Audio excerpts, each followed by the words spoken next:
Plans are underway to provide additional relief intervention, including medical consumables and medicaments. Receding flood waters expose trail of destruction in Maiduguri. NEMA springs into action. I am Elizabeth Omoko reporting from the APC campaign rally. The People's Democratic Party commenced campaigns on the 29th of August. For the Labour Party candidate Olumide Akpata, he has tried to reassure the people.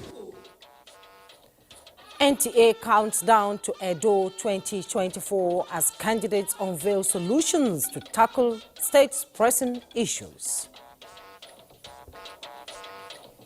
Targeting quite about 1,000 farmers, but now we're actually trying to look at it, maybe reduce the scope so that we can start the project quickly. Draft manual paves way for enhanced milk production in Nigeria.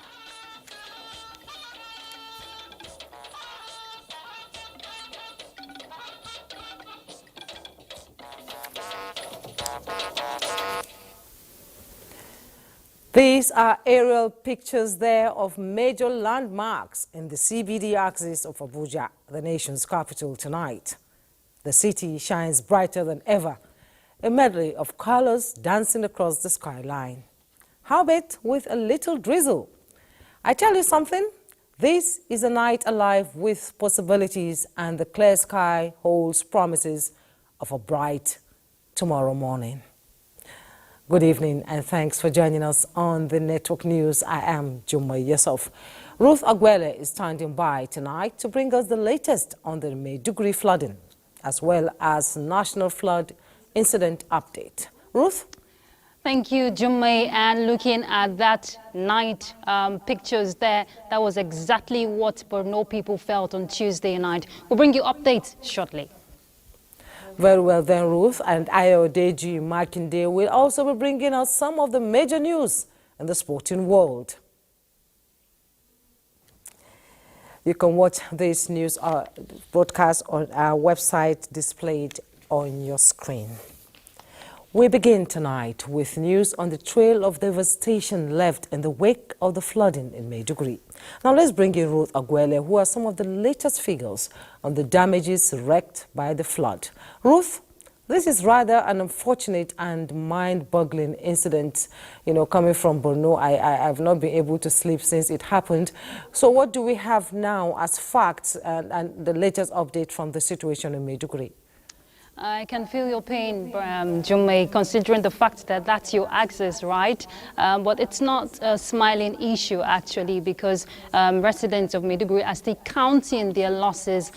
Tuesday, September 10th was one day, people of Borno State will not forget in a hurry. We're hearing the numbers, more than 400,000 persons have been displaced, and, persons also have died. But let's look at the effects of this heartbreaking incident. Now, most catastrophic flood disaster in 3 decades, because 70% of the city of Maiduguri was disrupted by the flood from the Alo Dam. And of course, we hear animals from the Maiduguri Zoo, some escaped and some have died, wild animals. And there are also concerns, for diseases, because people are now clustered, trying to have abode in temporary makeshift camps that have been provided as shelter for some of them. And not only that, we hear markets, hospitals, accessibility to those areas are also being affected. Now, let's see the immediate impact of this.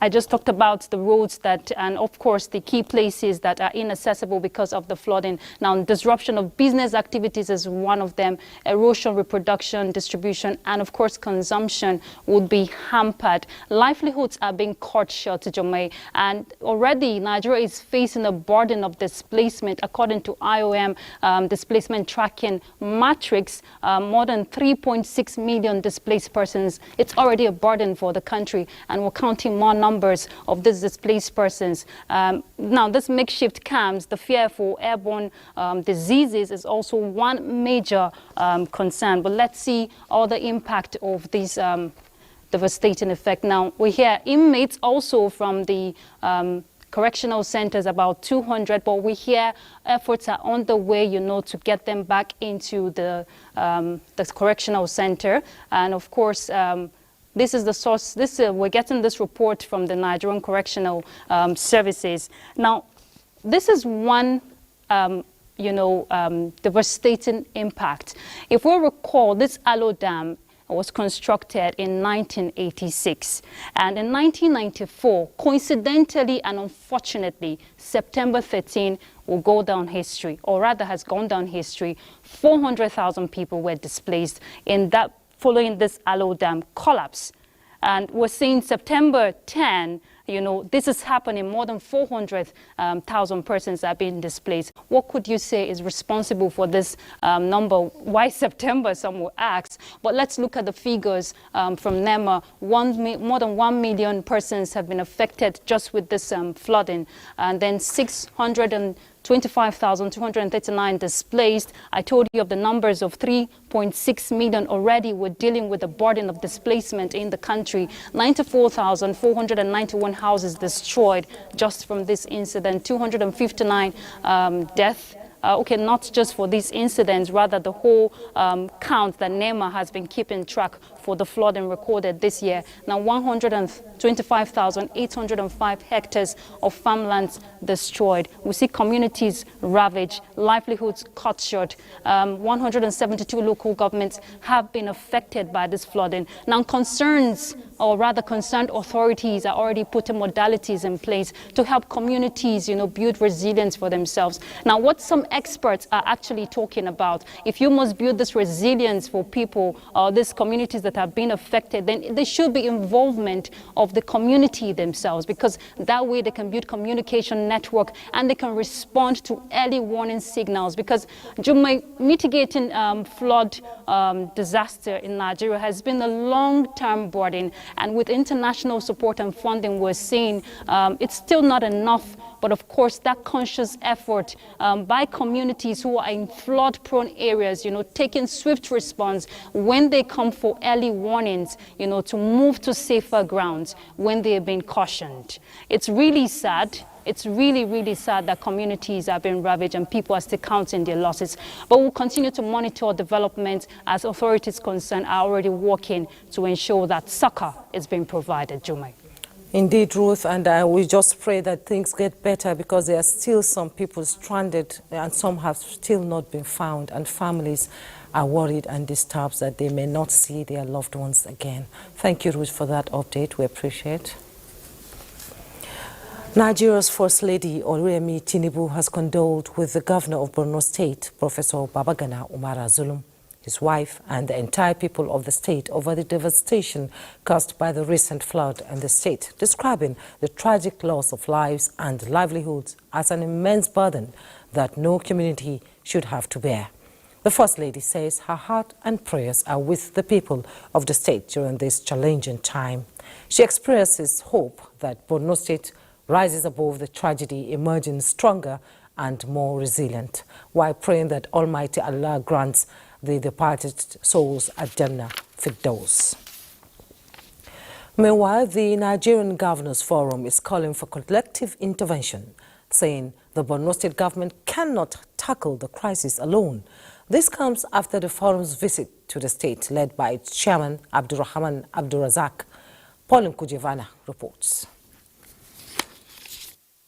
The Nigerian Governors Forum, led by its chairman, Abdurrahman Abdurazak, was in Maiduguri to sympathize with the government and people of Borno State over the flood, which is adjudged to be the worst recorded in Borno's history. The delegation comprised the governors of Lagos State, Babajide Sanwo-Olu, Adamawa State, Ahmadu Umaru Fintiri, and Ondo State, Lucky Ayode Towa. They commiserated with the government and people of Borno, noting that the magnitude of the disaster calls for support from all and sundry, and assured Governor Zulum of their collective intervention. There's an issue of water and sanitation apart from hunger. So we all have to rise up to the occasion. In the life of the West African coast, I don't think we have ever seen this level of emergency. It's so disheartening with what we have seen. I haven't driven for about 1 or 2 kilometers into the area. Professor Babagana Omar Zulum appreciated them for the show of fraternity and support at the state's trying moment, assuring them that together they will work to alleviate the suffering of the people and rebuilding their houses. Also in Maiduguri, to commiserate with the government and people of Borno, we are members of the National Assembly, led by the Senate Majority Leader Mohammed Tahir Manguno, National Working Committee of the APC, led by the National Chairman, Dr. Abdullahi Umar Ganduje. In Maiduguri, Pauline Kujevana, NTA News. In the meantime, the National Caretaker Committee of the University of Maiduguri Alumni Association has expressed profound sorrow and solidarity with the people of Borno State over the impact of the recent devastating flood in Maiduguri, the capital. In a statement signed by the chairman of association, Dr. Muhammad Bulama, the association says their hearts, prayers and thoughts of members within and outside the country are with the people of the state, particularly those affected by the tragic disaster. The association says it is committed to supporting victims and is appealing to well-meaning Nigerians for support by reaching out to the association via Sarah Jita Atunga Esquire or by calling the number displayed on the screen. While monetary donations can be sent to the account currently displayed, donations in kind can be made to the office of the Director General Radio Corporation of Nigeria, FRCN, Radio House, Garki, Area 11, Abuja. And still on the flood and its impact, the National Commission for Refugees, Migrants and Internally Displaced Persons has expressed the commitment of the federal government in addressing the plights of affected persons by providing them with livelihood support. The Federal Commissioner Tijani Aliu Ahmed, while briefing the media in Abuja, extends his heartfelt sympathy to the government of Adamawa, Yobe, Gombe, Jigawa and adjoining states affected by the incident. He also commended the resilience shown by those who survived the incidents, with assurances given to the victims to respond swiftly to their immediate needs.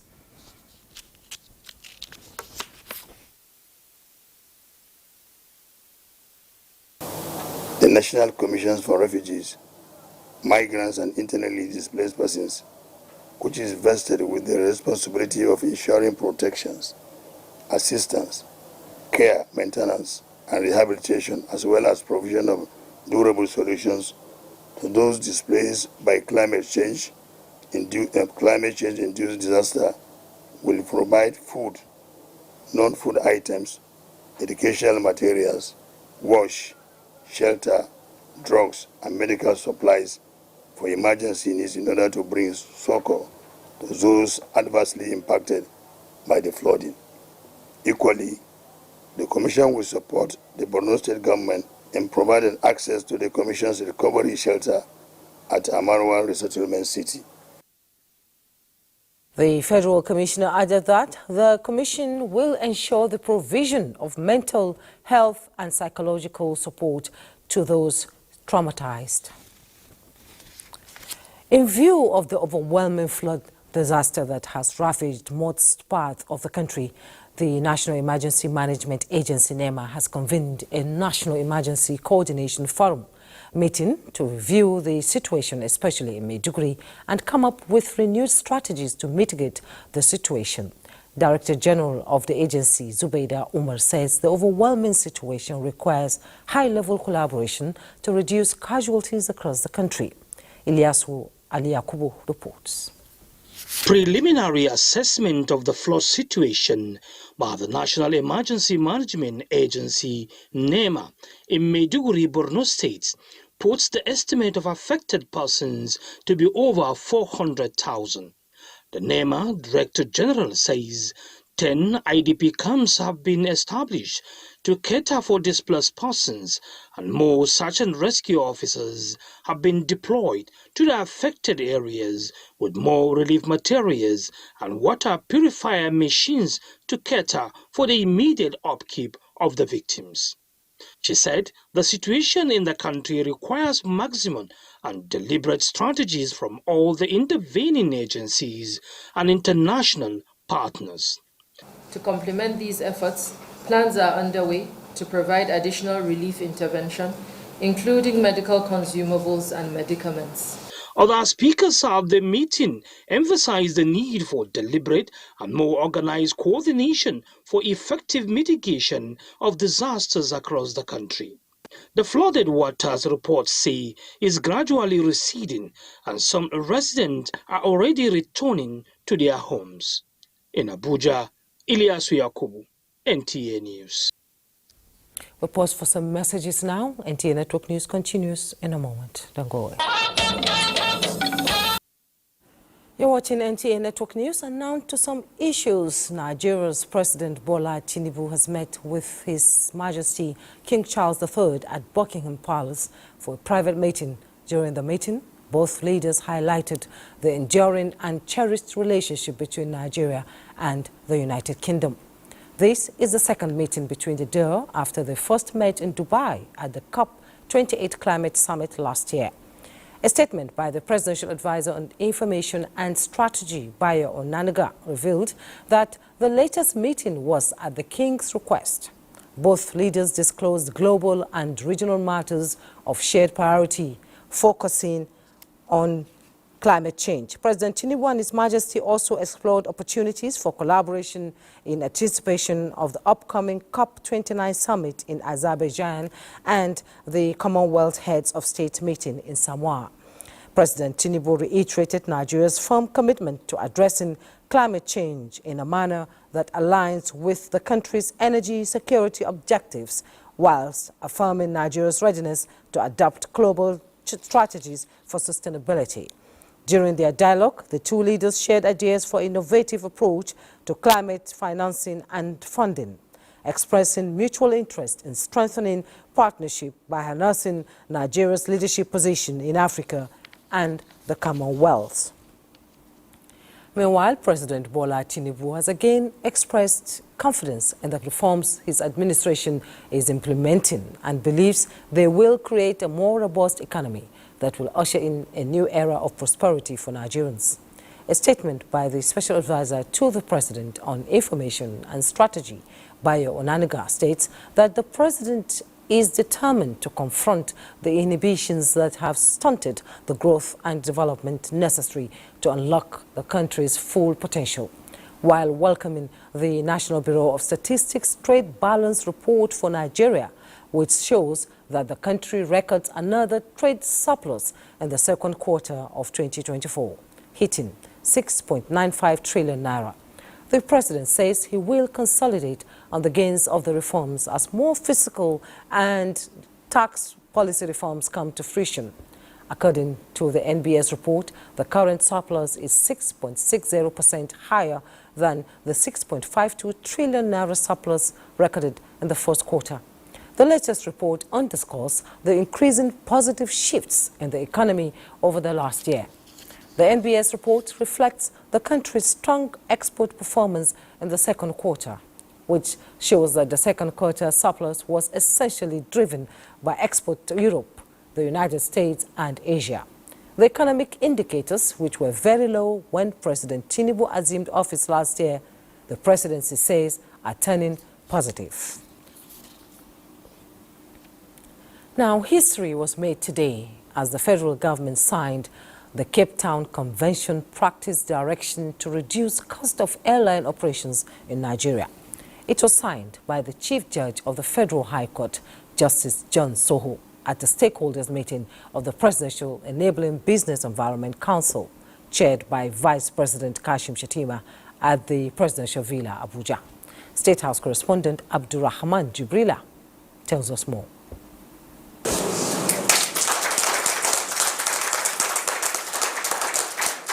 Cape Town Convention Practice Direction signed. The principles of the convention now becomes reinforced in Nigeria, reducing the cost of insurance for airlines, restoring investors' confidence in the nation's aviation industry, and enabling domestic airline operators to dry lease aircraft, among others. And this is coming as some local operators had in the past breached the Cape Town Convention, which regulates aircraft leasing across the world, leading to the Aviation Working Group, co-chaired by Airbus and Boeing, saying Nigeria will be blacklisted until it implements a law that will guide against a repeat of such breach. We were able to cross-pollinate ideas across all sectors and have come up with robust solutions to the challenges facing the aviation industry. And we'll take all necessary measures, as painful as some might be, to protect, promote, project, and preserve the interests of the Nigerian nation. Be rest assured that President Bola Ahmed Tinubu is keenly interested in the promotion and preservation of the Nigerian airline industry. Vice President Kashim Shettima said the action will substantially reduce costs in the airline industry, facilitate growth, and include further action that will be taken in that direction. Nigerians have been seeing the high cost of flight tickets lately. There are a number of factors, including forex and all that. But there's some regulatory and bureaucratic challenges. Because Mr. President is really committed to addressing challenges one by one, this is one of the fruits of what he has done. It's an unprecedented history that we're making here today. It's a venture that will boost the Nigerian airline and will boost the Nigerian aviation industry. A message has been sent to the entire aviation world by President Ahmed Bola Tinubu that the Nigerian airline industry is good to go. Insurance sector, being represented here by the regulator, will be working closely with the operators with one ultimate objective of Nigerianizing and localizing all those elements such that the Nigerian economy can grow and benefit from all of this. Signing of the document will reassure the international community it is safe to invest in Nigeria, and the unprecedented history made is a venture that will boost Nigerian airlines and the entire aviation industry, as the signing of the document was significant progress for Nigeria's aviation sector and the economy in general. From the State House, Abraham Jibrila, NTA News.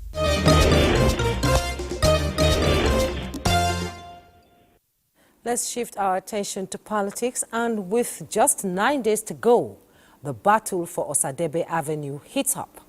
The people of Edo State are eager to know who will tackle the soaring cost of living, boost food production, fix the infrastructure deficit, and create jobs for the youth.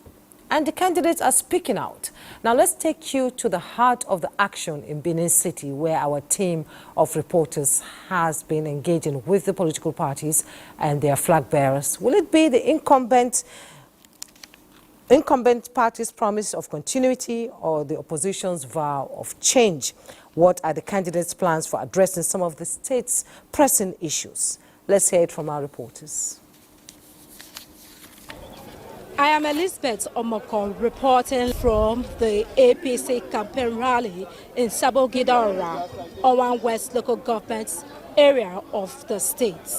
The APC candidate, Senator Mondo Kwewolo, has been anchoring his campaign on his 5-point policy document as encapsulated in education, infrastructural development, health, agriculture, and education. So far, the challenges militating against the people of the state are 1, insecurity, lack of teachers and other education deficits, and the moribund Ojurame Dam. The candidate has promised to work with traditional institutions to ensure that they nip crime in the bud so that farmers could return to their farms. Also, the issue of teachers, he has promised to consolidate on the former Governor Adams Oshomole's Red Roof Revolution. The candidate believes that if all of these issues are put in place, Edo State will be a safe haven. I am Goodluck Enaini in Benin City. The People's Democratic Party commenced campaigns on the 29th of August and has so far traversed the 192 wards across the 18 local government areas of the state. Voters utilize the opportunity to present their demands, which include good road network, healthcare delivery system, human empowerment, and security. Although the party understands the imperative of continuity, it is, however, optimistic that if voted in, It will consolidate on the progress made so far and also break new grounds in the aftermath.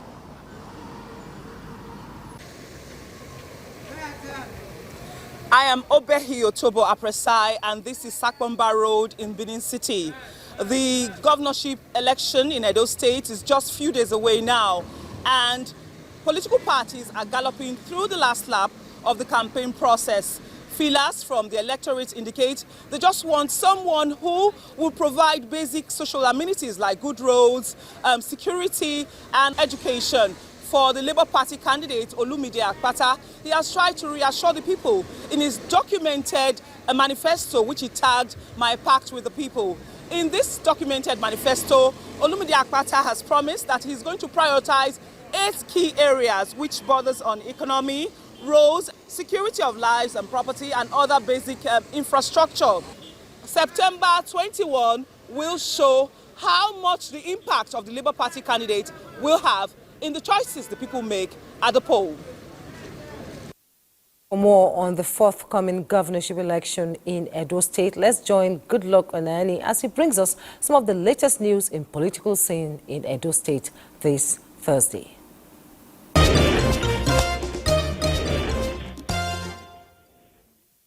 Candidates and chairmen of political parties participating in 2024 Edo State governorship election signed peace accord facilitated by the Kuka Center and Abdusalami Abubakar-led National Peace Committee, except for the People's Democratic Party. It is a commitment to conduct campaigns free of hate speech, incitement, and violence. We will remain impartial, professional, and vigilant. We will continue to play our part according to the law and best practice. All Progressive Congress says it is consolidating on the Adams Oshomole's Red Roof Revolution and will employ 5,000 teachers if voted into office. Candidate of the party, Senator Monday Opewolo, stated this while addressing party faithful and supporters at Afuze, Owan East local government area.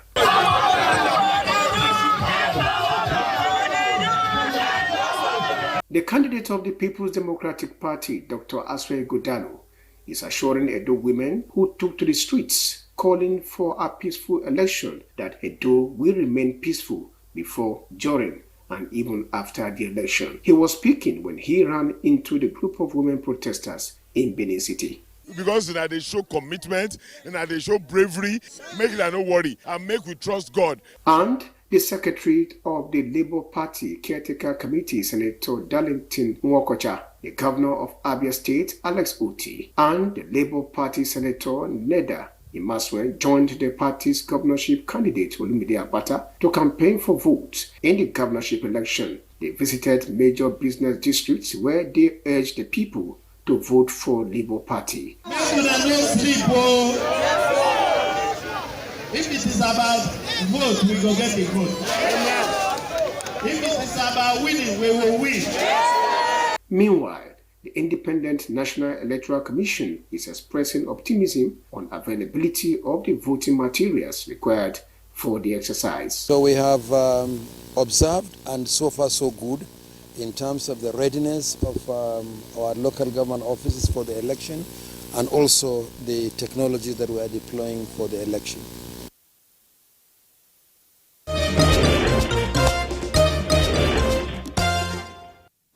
There will be more news right after this break.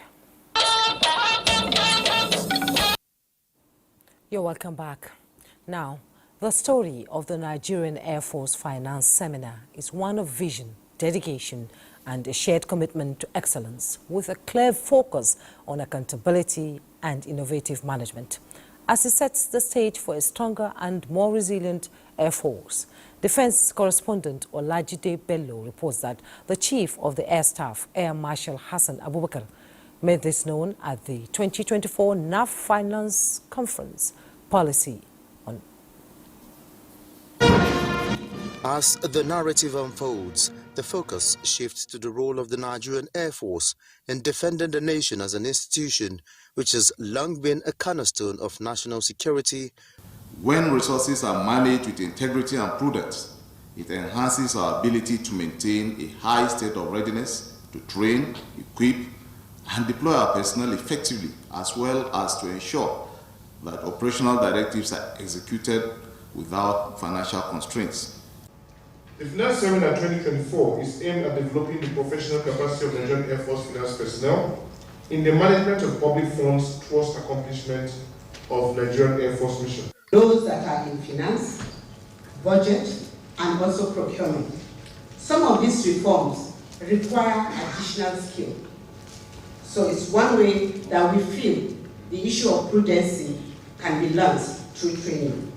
The theme of the seminar, fostering a culture of accountability in the management of NAF finances in support of contemporary air power demands, resonates deeply with one of the Chief of the Air Staff's philosophy, Olajide Bello, NTA News. A drafted dairy training manual has been presented to the public that will assist in upscaling milk production in the country. Musa Baba Aliu reports that the document was presented to the public at a dairy and livestock production workshop organized in collaboration with the Ministry of Foreign Affairs.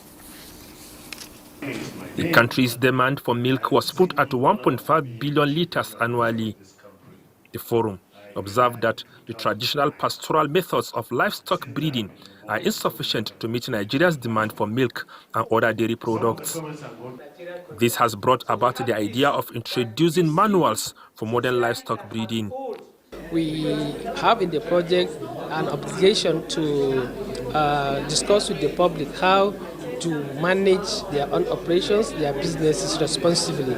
Other key players, including development partners, are of the view that with investment and commitment at local and national levels, Nigeria will be among the major milk producers in Africa. We are responsible for strengthening household capacity. We're targeting quite about 1,000 farmers, but now we're actually trying to look at it, maybe reduce the scope so that we can kickstart the project quickly.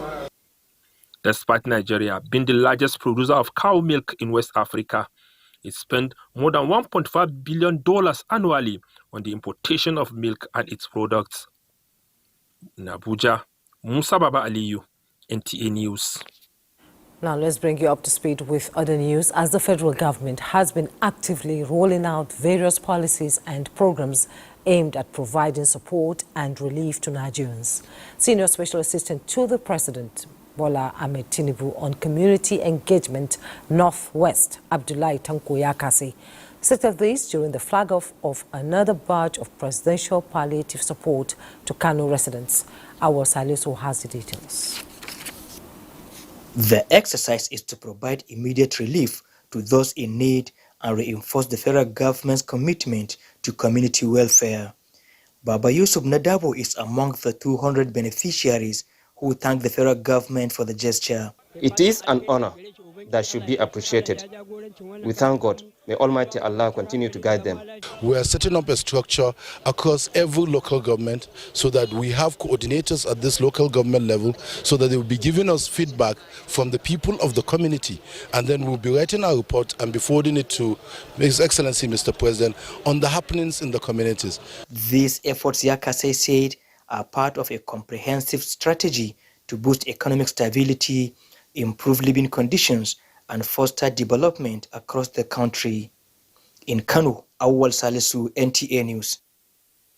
Meanwhile, the federal government has flagged off the distribution of 12,367 bags of assorted rice to the indigents of Sokoto State to ameliorate the high cost of living.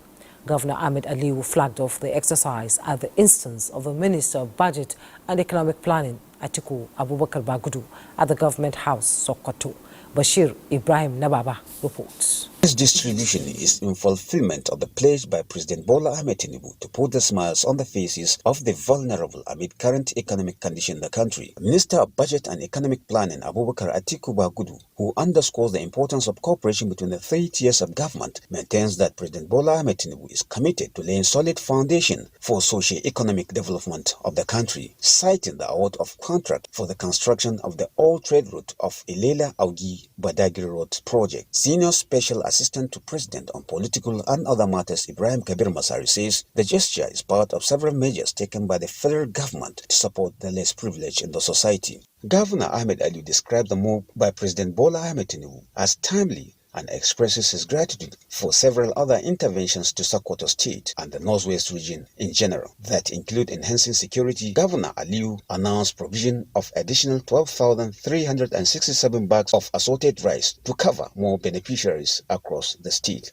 Let me reassure the good people of Sokoto State that the present administration would leave no stone unturned in making our lives better through social intervention programs. From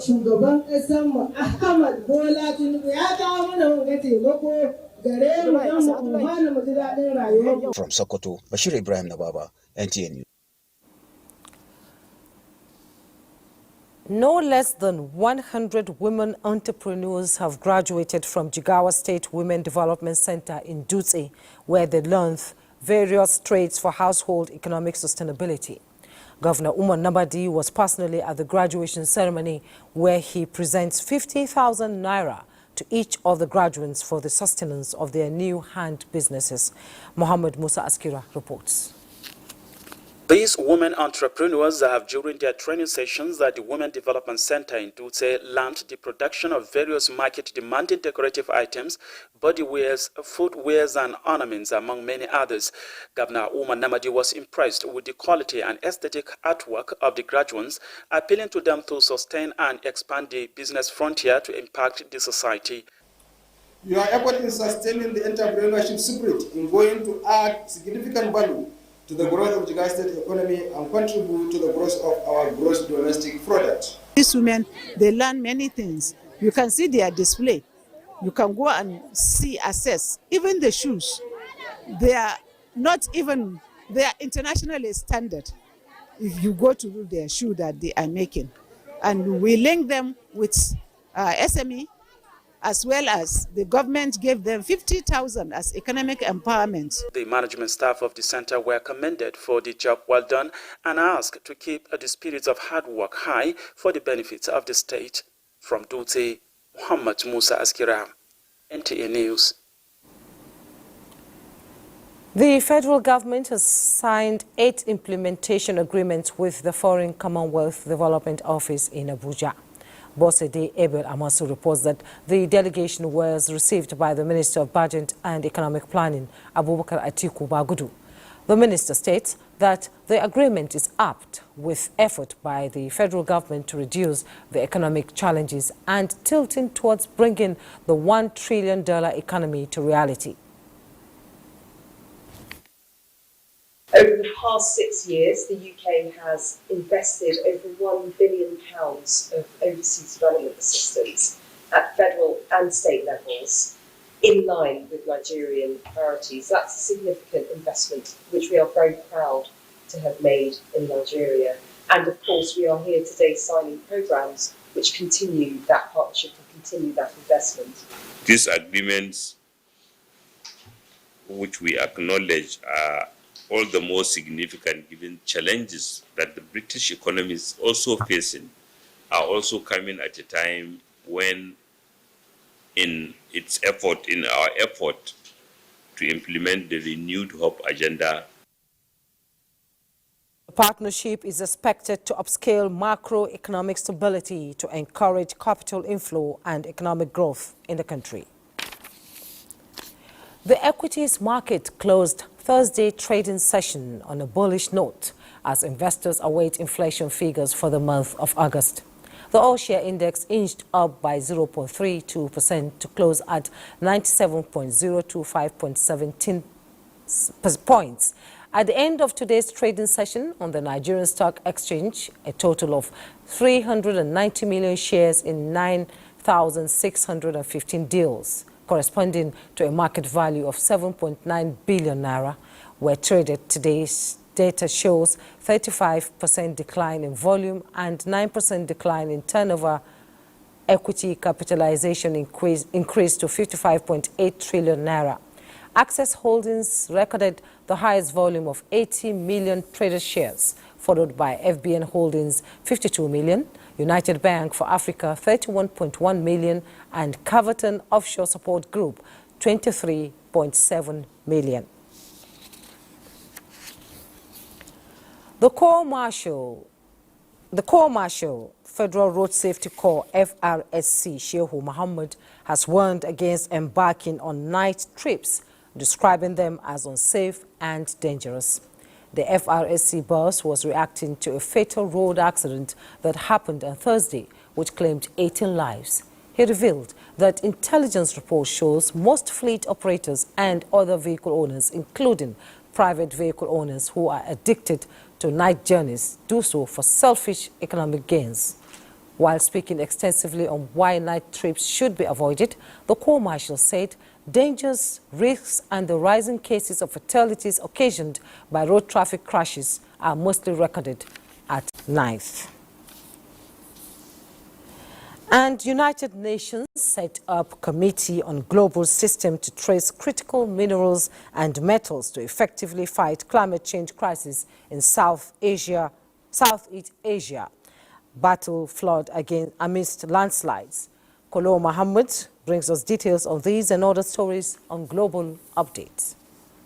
The experts are part of a United Nations committee set up in April by the Secretary General Antonio Guterres to fight climate change. The massive efforts to develop renewable energy, essential in the fight against climate change, requires minerals and metals such as copper, cadmium, nickel, as well as lithium, necessary for electric vehicle batteries, solar panels, and more.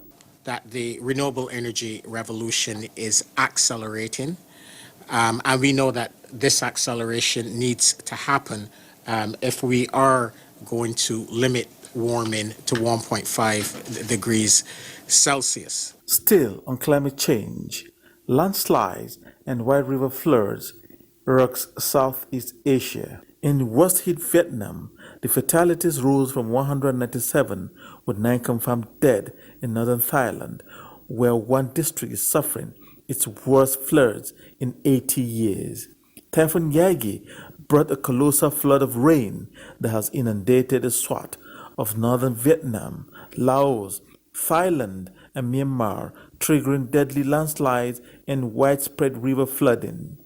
The high waters have devastated more than 250,000 hectares of crops and huge numbers of livestock. In a deadliest single incident, a landslide in Lao province annihilated an entire village of 37 houses, killing at least 42 people, with 53 still unaccounted for. Kolo Muhammad, NTA News. Take another break. The news continues in a moment. You're welcome back. Let's now join Ayodeji Makinde as he brings us the trending news in the world of sports. Ayodeji, what's going on? Well, thanks, Jume. Let's jump on sports now by telling you that the 8th National Youth Games are on in Asaba, Delta State, as President Bola Tinubu asks organizers to revert the age limit of participants from 15 to 17 years. Correspondent Austin Edemodu reports that the president, represented by Sports Development Minister John Eno, and joined by Delta State's Governor Sheriff Oborori at the opening ceremony, expressed optimism that the change in age limits will afford more opportunities to teenagers in the country while charging them to shun doping and age cheats. I am eagerly looking forward to highly competitive games in the days ahead. I expect new talents to be discovered and new records set. This year's edition of the National Youth Games therefore presents yet another opportunity to initiate the process for athlete development for the next generation of Olympics and the Paralympic champions and the setting of world records. 1,000 athletes, 1,000 officials, 29 states, including the FCT, are competing for medals in 36 sports events. Let's move on by telling you that despite their heroics at the group phase of the FIBA Under-18 Championship in Pretoria, South Africa, Junior Tigers have bowed out of the tournament after Mali beat them 80 to 71 points and have to play for general classification. All eyes will now be on their female counterparts, who will play in the semi-final against Uganda on Friday at 2 p.m. In football, Nigeria is back in action few hours from now at the FIFA Under-20 Women's World Cup in Colombia. Endeavor to watch that match, and that's your sports. It's back to Jumai. Thank you, Did you wish them all the best? And President Bola Tinubu expresses deep sadness over the transition of Oba Gabriel Adekunle Aramolara II, the Owa Obokun of Ijesha land. A highly revered first-class monarch until his death. He was the chairman of the Osun State Council of Traditional Rulers. President Tinubu extends heartfelt condolences to the government and people of Osun State, people of Ijesha land, and the family of the late traditional ruler. The death has also occurred of Mrs. Rachel Kainde Otitoju, age 79. Mrs. Otitoju was a philanthropist, community leader, and a devoted member of the Jehovah's Witness faith who freely gave of herself in the public evangelism. She is survived by a brother, children, amongst whom are Engineer Dixon Otitoju, former Permanent Secretary, FCT. And on that note, we'll round up NTA Network News for tonight. Thank you so much for your time. I am Jumba Yusuf.